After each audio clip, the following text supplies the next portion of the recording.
యేసు మృతి పొంది తిరిగి లేచునని మనము నమ్మిన ఎడల అదే ప్రకారం యేసునందు నిద్రించిన వారిని దేవుడు ఆయనతో కూడా వెంటబెట్టుకుని వచ్చు. మేము ప్రభువు మాటను బట్టి మీతో చెప్పినదేమనగా, ప్రభువు రాకడ వరకు సజీవులమై నిలిచియుండు మనము నిద్రించిన వారి కంటే ముందుగా ఆయన సన్నిధి చేరము. ఆర్భాటముతోనూ ప్రధాన దూత శబ్దముతోనూ దేవుని ఘోరతోనూ పరలోకము నుండి ప్రభువు దిగివచ్చును. క్రీస్తునందుండి మృతులైన వారు మొదట లేతురు. ఆ మీదట సజీవులమై నిలిచియుండు మనము వారితో కూడా ఏకముగా ప్రభువుని ఎదుర్కొనుటకు ఆకాశ మండలమునకు మేఘముల మీద కొనిపోబడదు. కాగా మనము సదాకాలము ప్రభువుతో కూడా ఉందము. కాబట్టి మీరు ఈ మాటల చేత ఒకరినొకడు ఆదరించుకొనుడి. దేవుడి మాటలను దీవించునుగాక. ఆమేన్. మరి ప్రియులు, దైవజనులు, అభిషేకులు, పెద్దలు, మరి అనేక మంది చేత మంచి సాక్ష్యమును పొందినటువంటి మరి గనులైనటువంటి దేవుని పరిచర్య చేసి యాత్రను ముగించుకుని సేవా దినములను ముగించుకుని ప్రభు రాజ్యమునకు చేర్చబడినటువంటి ప్రియులు దేవరత్నమయ్య గారిని బట్టి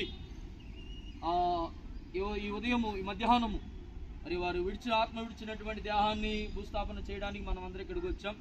మరి ఇందు మూలంగా ఇంకా వారి బంధువులు ఎవరో రావాలని ఒక 2 నిమిషాలు ఆగమన్నారు కనుక ఒక 2 మాటలు మీకు జ్ఞాపకం చేయాలని ఆశపడుతూ ఉన్నాను.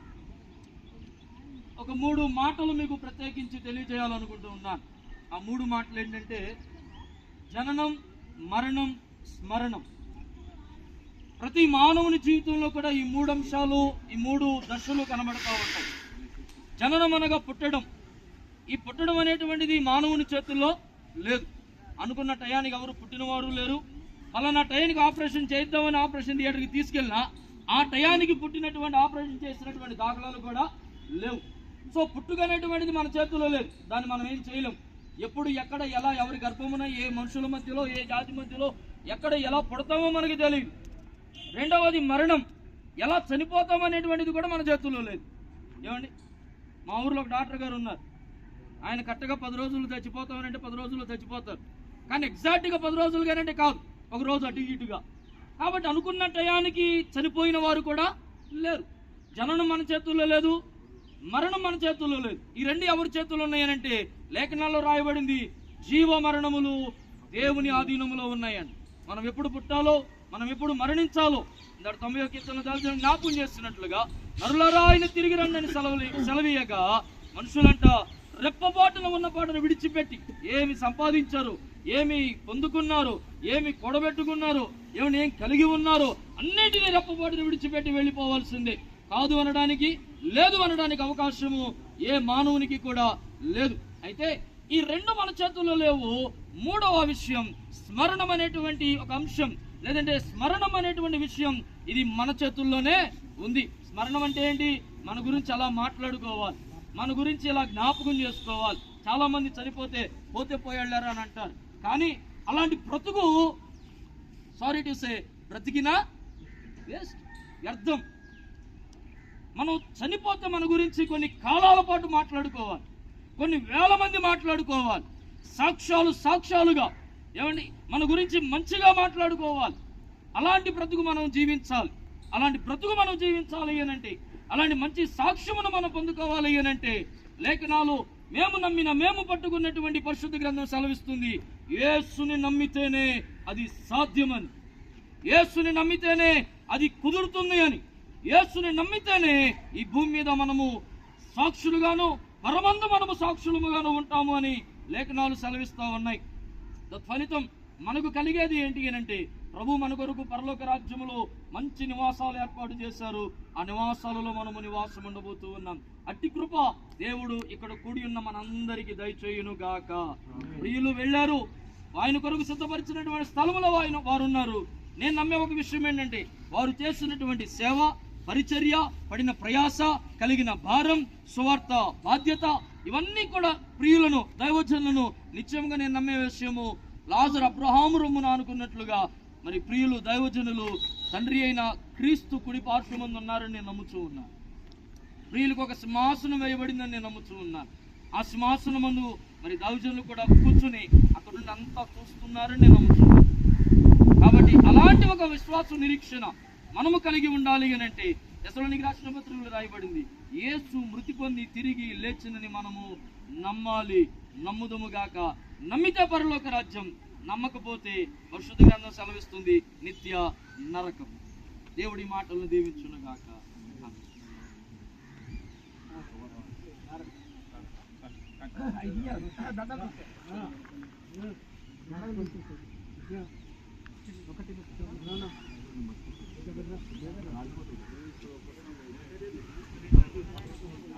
చిన్న ప్రార్థన చేసుకుందాం.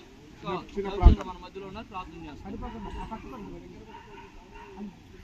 పరిశుద్ధుడా, ప్రేమగల ప్రభువా, నీ పరిశుద్ధ పాదములకు వెలలేని స్తోత్రాలు చెల్లిస్తూ ఉంటున్నాము నాయన. మా నమ్మకమైనటువంటి మా యేసయ్య, నేటి మధ్యాహ్న కాల సమయంలో ప్రభువా, మరి నీ దైవ సేవకులు రెవరెండ్ డాక్టర్ జీవరత్నం గారి యొక్క మృతదేహాన్ని సమాధి తోటలకు తీసుకొని సమాధికి అప్పగించనంటుండగా ఈ సమాధి కార్యక్రమంలో మీరుండి నడిపిస్తున్నందుకు నీకు వెలలేని స్తోత్రాలు చెల్లిస్తూ ఉంటున్నాం. సమాధి కార్యక్రమంలో పాల్గొన్నటువంటి ప్రతి ఒక్కరిని కూడా మీరు జ్ఞాపకం చేసుకోనండి ప్రభా. మరి జీవరత్నం పాత్ర గారిని ప్రభావం ఒక దినము చూసే సమయము వస్తూ ఉంటున్నది. నీ రాకడలో ప్రభా, మరి సమాధులు చేయబడినటువంటి వారందరూ కూడా నీ యొక్క శబ్దాన్ని విని, నీ యొక్క బూరను విని, నిన్ను నమ్మినటువంటి బిడ్డలు ఆ స్వరాన్ని విని లేచి నీ దగ్గర చేర్చేవారుగా ఉంటున్నావు కనుక నాయనా, మరి ప్రతి బిడ్డను మీరు జ్ఞాపకం చేసుకోనండి. ఇంతవరకును ప్రభా, మరి నీ సేవకుడు ఇచ్చినటువంటి వాక్యాన్ని బట్టి, సమాధి కార్యక్రమం బట్టి నీకు వెలలేని స్తోత్రాలు చెల్లిస్తూ ఉంటున్నాం. మా ప్రేమగల ప్రభా, మా యేసయ్య నాయనా, మరి ప్రతి ఒక్కరూ కూడా ప్రభా ఆయనను ప్రేమించినటువంటి వారే ఉన్నారు నాయనా. ప్రతి ఒక్కరు కూడా ఆయనంటే ఎంతో ఆప్యాయత చూపించినటువంటి వారు ఉన్నారు నాయనా. మరి బంధువర్గములు కూడా ప్రభా ఇప్పటి వరకు సాక్ష్యం ఇచ్చినటువంటిది విన్నాం. అవును ప్రభా, ఒకరికొకరు దూరం ఉన్నప్పుడు కూడా, ఒకవేళ చూడలేకపోయినప్పటికి కూడా సమయం ఉన్నప్పుడు వచ్చి చూసిపోయినటువంటి వారు కూడా ఉన్నారని మరి ఆ తల్లి తెలియపరచుకుంటున్నది. ఆ విధంగా ప్రభా, మరి ప్రతి ఒక్కరు కూడా ప్రభా, మరి ఆయన కొరకు మరి ప్రార్థించవలసిందిగా మేము మనవి చేస్తూ, మాకిచ్చినటువంటి సమయమును బట్టి ఈ సమాధిలో ప్రభా, మరి పాస్టర్ గారిని దించనయింటుండగా ప్రతి ఒక్కరు కూడా ఆయనను జ్ఞాపకం చేసుకున్నటకు నీ కృపను దయచేయమని ప్రభువు రక్షకుడైన యేసు నామమున అడిగి వేడుకుంటున్నాము తండ్రి. ఆమేన్. అది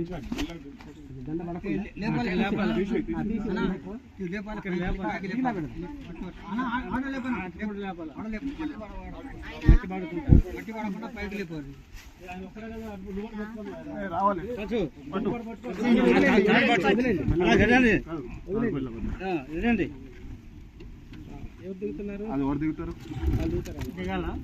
ఒకరు దిగాలి, ఇది పెట్టాలి కదా.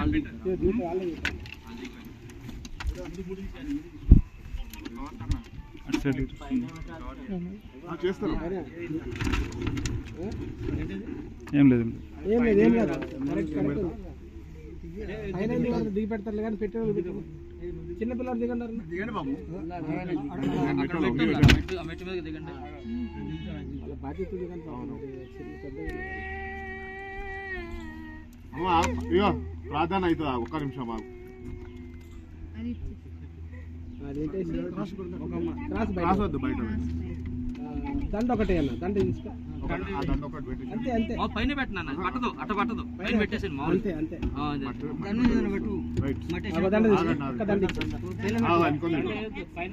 అరే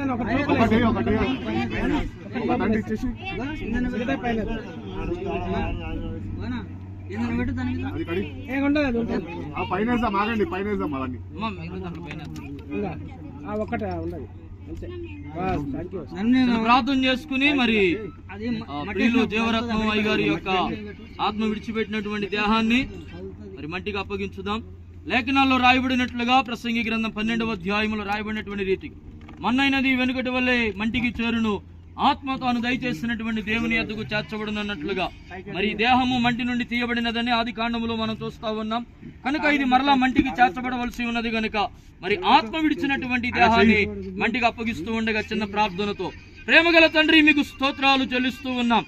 ఈ మధ్యాహ్న కాల సమయంలో మరొకసారి ప్రియులు జీవరత్నమయ్య గారిని బట్టి ప్రార్థిస్తూ నాయన అయా ఆత్మ విడిచినటువంటి దేహాన్ని మంటికి అప్పగిస్తూ ఉండగా అయా నాయన ఇగో ఆత్మను నీ సన్నిధికి చేర్చుకున్నారని నమ్మచ్చు. మరి ముఖ్యంగా ఇక్కడకు తీసుకురాబడినటువంటి అయా వారి బంధుమిత్రులకు, శ్రేయభిలాషులకు, స్నేహితులకు, ఇరుగు పొరుగు వారికి, అయా సేవకులకు, నాయన సమాజమునకు అందరికీ నీ కృపను తోడుగా ఉంచి నడిపించమని యేసు నామమున అడిగి వేడుకొనుచున్నాము తండ్రి. ఆమేన్. ఆమేన్. పెద్దలు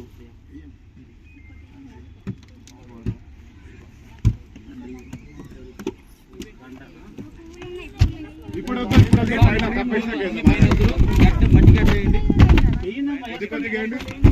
మట్టి లాగేసేయండి.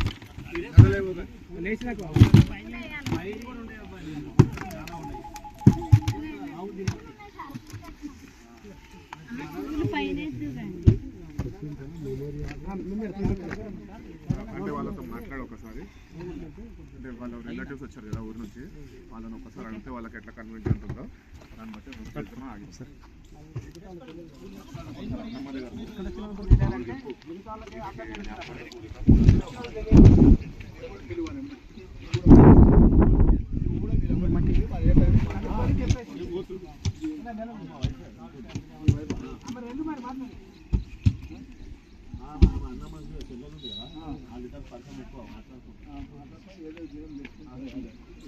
అలాగే బ్రదర్ అయ్యగారు మా తెలుసు, మీరు మనకు తెలుసు.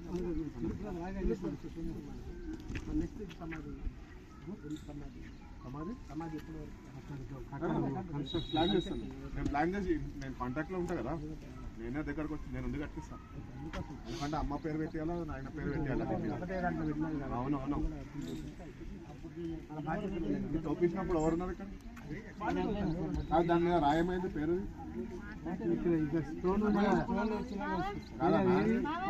మా అమ్మ తీసినావు కదా, దాని మీద పేరు ఉండే కదా బండ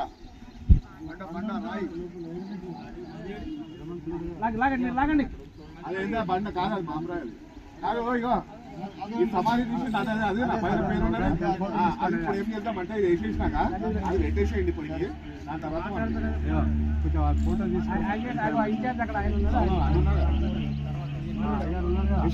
జాగ్రత్త అంటాడు. పెద్ద ఆయన ఉన్నాడు కదా, పెద్ద ఆయన ఉన్నాడు అన్నిటికీ ఆయన.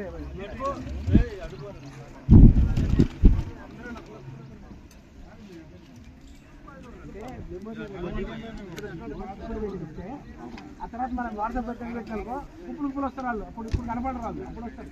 అందుకని ఇక్కడ వాళ్ళు వెళ్ళిపోతారు.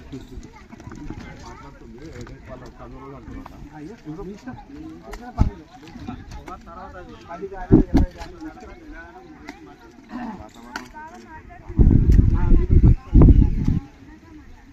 మనవాళ్ళు